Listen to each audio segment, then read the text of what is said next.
Hello and welcome to all of you. Doctor Amit Kishor ji की book को हम लोग कवर कर रहे हैं। इस क्रम में हम लोग आज कुछ उनके बुक में दिए हुए वन लाइनर को कवर करेंगे, देखेंगे। आई होप लास्ट वीडियो आपने देखी हुई होगी, उसी से आगे हम लोग स्टार्ट कर रहे हैं। तो फैक्ट नंबर 186, यूनेस्को ने अपने सदस्य देशों के लिए सार्वजनिक ग्रंथालय मैनुअल यानी पब्लिक लाइब्रेरी मैनुअल को कब तैयार किया था? तो इसका जवाब है 1949 को तैयार किया था। नेक्स्ट, जनता का विश्वविद्यालय किस पुस्तकालय को कहा जाता है? सार्वजनिक पुस्तकालय, पब्लिक लाइब्रेरी को जनता का विश्वविद्यालय कहा जाता है। यूनेस्को द्वारा international federation of library association IFLA के सहयोग से किस वर्ष सार्वजनिक ग्रंथालय मैनुअल में संशोधन किया गया? तो याद रखिए, संशोधन कब किया गया? 1972 में। बनाया कब? 1949 को। नेक्स्ट, यूनेस्को द्वारा इफ्ला के सहयोग से किस वर्ष सार्वजनिक ग्रंथालय घोषणा पत्र अद्यतन तैयार किया? तो 1994 में। बनाया कब? 1949 को। संशोधन कब किया? 1972 को। और इस अद्यतन घोषणा पत्र कब तैयार किया? 1994 में। शैक्षणिक ग्रंथालय प्रायः कितने प्रकार के होते हैं? तो 3 प्रकार के होते हैं। विद्यालय ग्रंथालय, महाविद्यालय यानी कॉलेज लाइब्रेरी, एंड विश्वविद्यालय ग्रंथालय यानी यूनिवर्सिटी लाइब्रेरी। 3 प्रकार के शैक्षणिक ग्रंथालय होते हैं।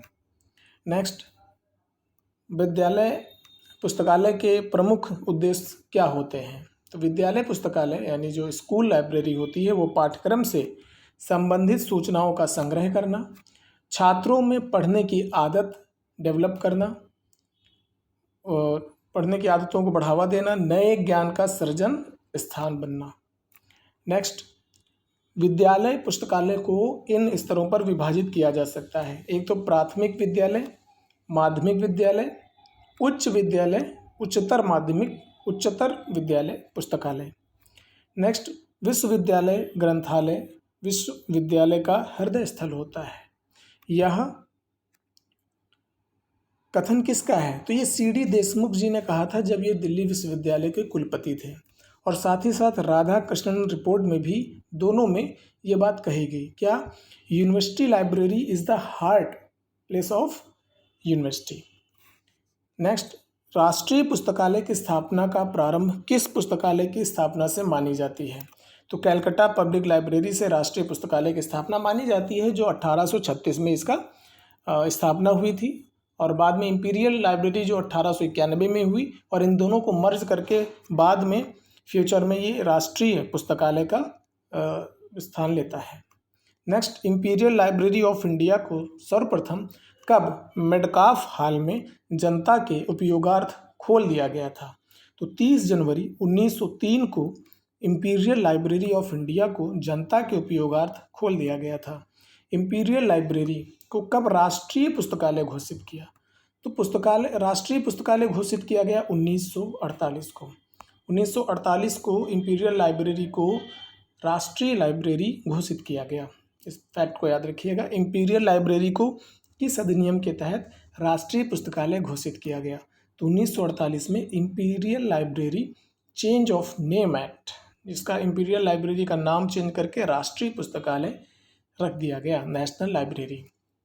इंपीरियल लाइब्रेरी को राष्ट्रीय पुस्तकालय घोषित किया गया तथा तत्कालिक शिक्षा मंत्री अबुल कलाम आज़ाद द्वारा इसे भारतीय के लिए कब खोल दिया गया? तो इसका जवाब है 1 फरवरी 1953 को डॉक्टर अबुल कलाम आज़ाद द्वारा इसका उद्घाटन किया गया। इंपीरियल लाइब्रेरी को राष्ट्रीय पुस्तकालय घोषित करते हुए इसे जनता के लिए खोल दिया गया।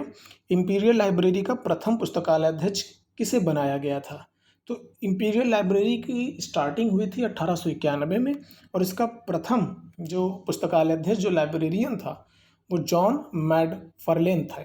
जॉन मैडफर्लेन, ठीक है। भारत सरकार ने एक अधिनियम के तहत इंपीरियल लाइब्रेरी ऑफ इंडिया को राष्ट्रीय पुस्तकालय का नाम दिया, और इसके प्रथम पुस्तकालयाध्यक्ष कौन बने?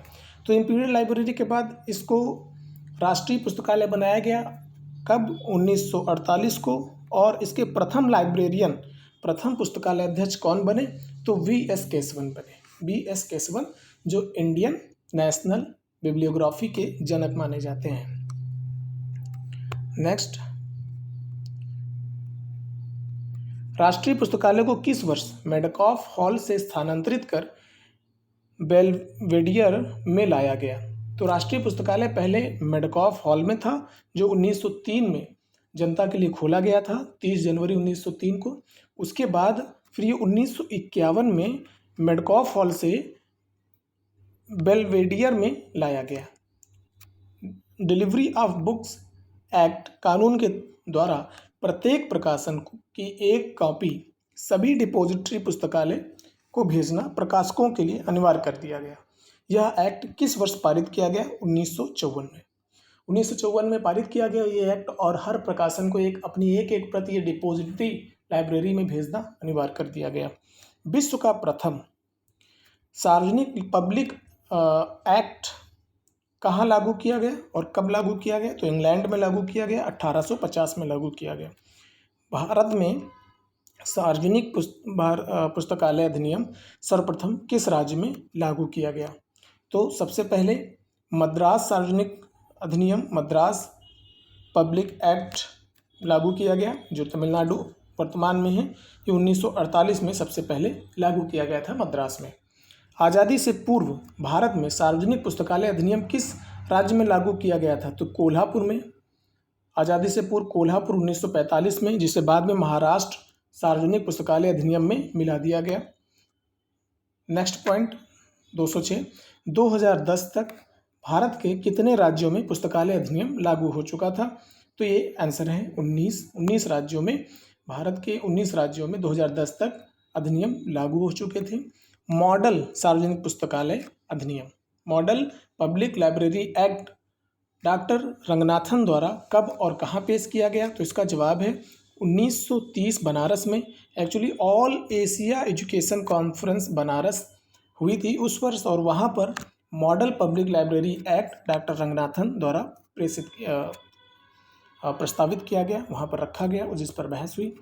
पुस्तकालय उपकर लाइब्रेरी सेस किस तरह के पुस्तकालय का प्रमुख आय का स्रोत है?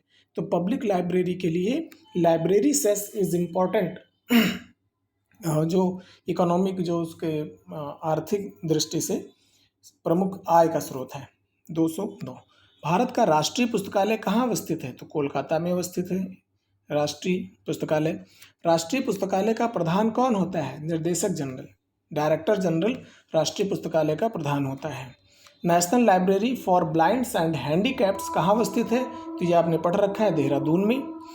नेशनल साइंस लाइब्रेरी NSL कहाँ अवस्थित है? निस्केर, दिल्ली में। Science library, national science library निस्केर, दिल्ली में स्थित है।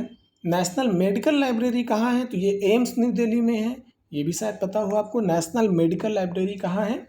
एम्स न्यू दिल्ली में है। खुदाबख्श ओरिएंटल पब्लिक लाइब्रेरी कहाँ अवस्थित है? तो ये पटना में है। संसाधन सहभागिता का अर्थ क्या है? पुस्तकों और सभी स्रोतों एवं कर्मचारियों की सहभागिता। भारत में सर्वप्रथम किसके द्वारा सार्वजनिक पुस्तकालय प्रणाली विकसित किया गया? तो सार्वजनिक पुस्तकालय प्रणाली सियाजी राव गायकवाड़ तृतीय द्वारा भारत में सर्वप्रथम विकसित किया गया। W.A. बॉर्डन के प्रयास से प्रथम भारतीय ग्रंथालय विज्ञान पत्रिका, उस पत्रिका का नाम क्या था जो बॉर्डन ने 1912 में स्टार्ट करी थी? तो उस पत्रिका का नाम है लाइब्रेरी मिसलेनी। Library मिसलेनी W.A. बॉर्डन द्वारा 1912 में प्रथम पत्रिका के रूप में शुरुआत की गई। राजा राम मोहन राय की स्मृति में उनके 200वें जन्मदिन पर भारत सरकार द्वारा मानव संसाधन विकास मंत्रालय संस्कृत विभाग के अधीन एक संस्था की शुरुआत की गई, और उस संस्था का नाम था RRLF यानी राजा राम मोहन राय पुस्तकालय प्रतिष्ठान की स्थापना सन कब हुई है?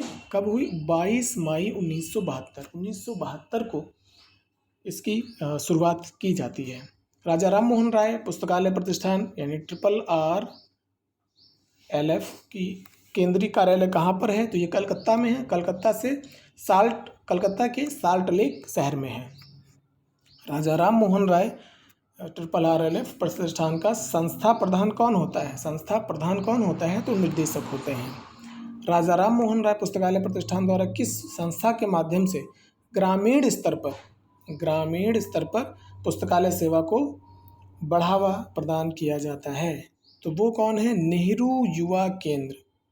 नेहरू युवा केंद्र, ये RRLF का प्रोग्राम है और इसके तहत ग्रामीण स्तर पर पुस्तकालय का निर्माण किया जाता है, बढ़ावा दिया जाता है। सार्वजनिक पुस्तकालय की सहायता के लिए राजा मोहन राय पुस्तकालय प्रतिष्ठान द्वारा इसने अनेक योजनाएं चलाई हैं, जिसे हम दो भागों में बांट सकते हैं, एक तो मैजिक असिस्टेंट और दूसरा फुल असिस्टेंट। राजा राम मोहन राय पुस्तकालय प्रतिष्ठान के प्रकाशन हैं, इन्होंने कौन कौन सी चीज़ों के प्रकाशन ये करते हैं? तो पहले तो directories of public libraries in India.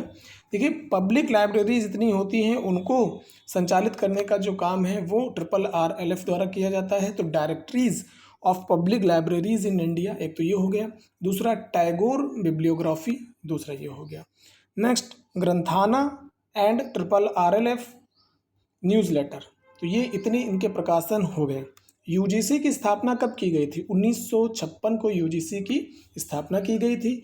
UGC द्वारा कौन सा विश्वविद्यालय पुस्तकालयों का नेटवर्क विकसित किया है? कौन सा विश्वविद्यालय पुस्तकालयों का नेटवर्क विकसित किया है? तो इनफिलिपनेट द्वारा कौन पुस्तकालय प्रबंधन सॉफ्टवेयर विकसित किया गया है? तो कौन सा सॉफ्टवेयर विकसित किया गया है इनफिलिपनेट द्वारा? SOL, SOUL। ठीक है। Next, national policy on library and information system, NAPLIS के लिए किस ईयर में डॉक्टर DP चट्टोपाध्याय की अध्यक्षता में एक समिति का गठन किया गया? तो 1985 को, 1985 में एक समिति का गठन किया गया। उसके अध्यक्ष थे DP चट्टोपाध्याय और ये किस पर आधारित थी? National policy on library and information system, 1985 में। आइजलिक के प्रकाशन है आइजलिक बुलेटिन, जो कि त्रैमासिक होता है। इंडियन लाइब्रेरी साइंस एब्स्ट्रैक्ट, ये वार्षिक होता है। रिसर्च इन प्रोग्रेस यानी RIP, ये भी आइजलिक के प्रकाशन है। ALA के प्रकाशन कौन कौन से हैं? Library technology report, American library magazine, ALA award and notable sales, ALA yearbook, ये हो गए हमारे ALA के प्रकाशन। कौन कौन से? Library technology report, American library magazine, ALA award and notable sales, ALA yearbook. Next, ग्रंथालय संघ, लाइब्रेरी एसोसिएशन की स्थापना कब की गई? तो 1877 में लाइब्रेरी एसोसिएशन की स्थापना की गई थी और 2002 में लाइब्रेरी एसोसिएशन और IIS institute of information scientist को मिलाकर एक संस्था का गठन किया गया और उस संस्था का नाम है SILIP। SILIP stands for chartered institute of library and information professionals.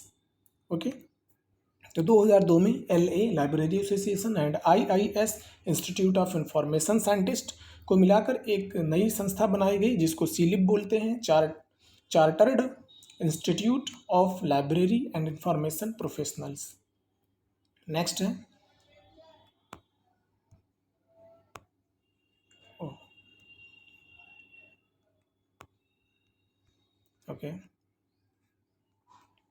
UNESCO की स्थापना संयुक्त राष्ट्र संघ द्वारा कब की गई? तो 1946 में। यूनेस्को की स्थापना 1946 में UN द्वारा की गई थी। यूनेस्को की 1946 में स्थापना।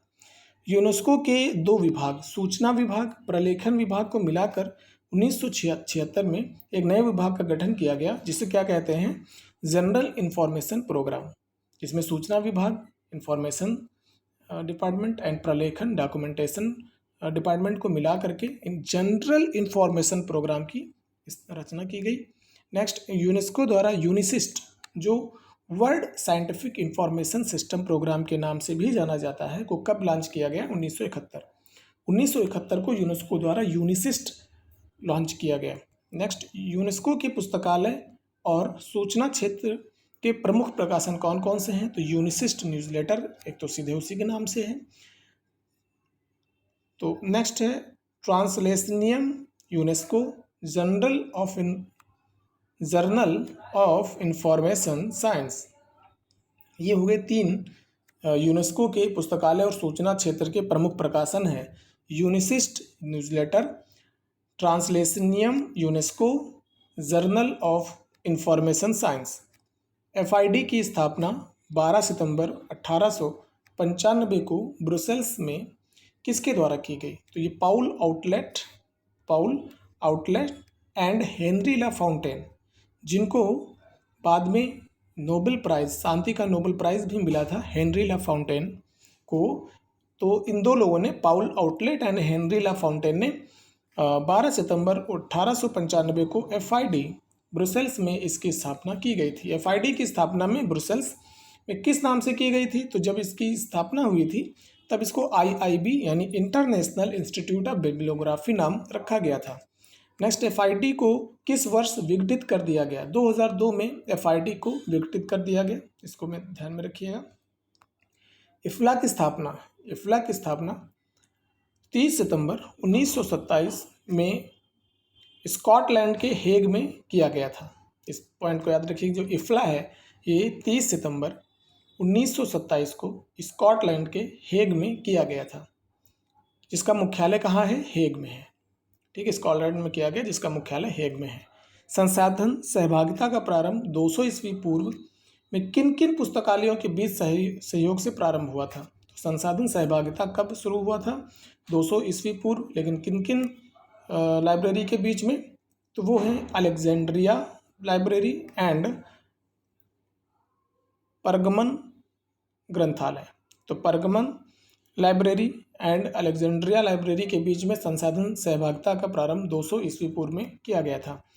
1970 में वीमर एवं जीन ग्रंथालयों ने संयुक्त रूप से एक संघीय सूची यूनियन कैटलॉग का निर्माण किया, जिसके निर्माण का श्रेय किसको जाता है? HC बैटन को जाता है। HC बैटन ने निर्माण किया संघीय सूची वीमर एंड जीन ग्रंथालयों ने 1970 में। नेक्स्ट, भारत में कंसोर्टिया के क्षेत्र में पहला प्रयास माना जाता है, तो ये डेलनेट है। इंडस्ट को मानव संसाधन विकास मंत्रालय द्वारा प्रोफेसर N बालाकृष्णन समिति के रिपोर्ट के आधार पर तकनीकी शिक्षा के क्षेत्र में इलेक्ट्रॉनिक संसाधनों के सहयोग के लिए विकसित किया गया है, जिसका मुख्यालय कहाँ अवस्थित है? तो IIT दिल्ली में 2003 में। IIT दिल्ली 2003 में बालाकृष्णन समिति के रिपोर्ट के आधार पर इंडस्ट की स्थापना की गई। UGC इन्फोनेट ये कार्यक्रम किसकी देखभाल में चलता है? तो इन्फिलिपनेट के। UGC इन्फोनेट ये इन्फिलिपनेट केंद्र गांधीनगर द्वारा संचालित किया जाता है। पुस्तकालय तथा सूचना विज्ञान साहित्य में उपभोक्ता अध्ययन का सबसे पहला संदर्भ 1930 के दशक में किसके द्वारा किया गया था? तो L विल्सन इसका आंसर है।